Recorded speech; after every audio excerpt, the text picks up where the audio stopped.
Welcome back. Today, we're diving into step 5 of the NFAE methodology, and it's a big one, assessment. We're going to completely flip the script on how we think about checking what our learners have learned, moving from fear to, well, to recognition. The guide kicks things off with something we can all probably relate to. For so many adults, especially if school wasn't a great experience, that word, assessment, just brings on a wave of stress. It can be a really loaded term. But that's where this approach really changes the game. Here, assessment isn't about trying to catch people out. It's about creating a moment for learners to actually celebrate what they can do now. It's not a test, it's a showcase. It's all about building confidence. So how do we design assessments that actually feel good? Well, it all comes down to one simple golden rule. The task you give them has to directly match the goal you set for them. It has to match that learning outcome. The guide gives us a brilliant way to think about this. The driving test, right? You don't get your license by writing a perfect essay on how a carburetor works. That's just knowing about the car. You get your license by actually getting behind the wheel and showing that you can drive it safely. And that's the absolute heart of it. A really good assessment isn't some separate abstract thing. The assessment is the learning outcome, just put into action. It's the performance. It's the skill, live and in person. So let's make this super practical. If the learning outcome is write a basic CV, what's the assessment? It's the CV they wrote. Simple. If the goal is take a simple order, a role play is the perfect way to see it happen. Or if it's explain team roles, a group presentation just makes total sense. See how direct that is? Okay, so we get it. That direct link is everything. Now let's talk about the how. What tools do we as educators have in our toolkit to make these kinds of supportive, real-world assessments happen? Well, the guide points us toward all these fantastic, authentic methods that just feel right for non-formal learning. Things like having learners do a practical demonstration, or maybe they build a portfolio of their work over time. Group projects are great, and so are simulations and role plays, because they create this safe space to practice. Even just supportive oral questions can be a form of assessment.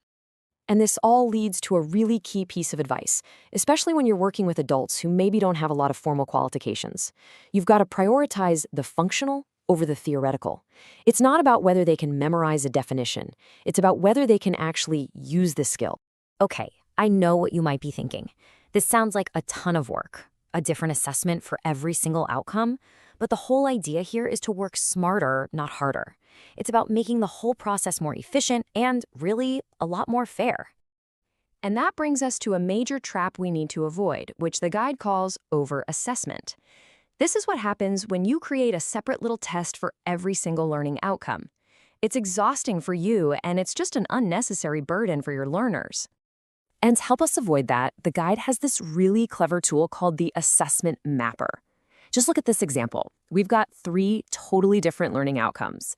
But instead of 3 separate tests, one single group presentation can show us evidence for all 3 at once. It's all about that smart, efficient design. All right, another fantastic tool for making things fair and clear is the rubric. Now, don't let the word scare you. A rubric is basically just a simple chart that clearly lays out what good looks like for an assessment. It takes all the mystery out of it.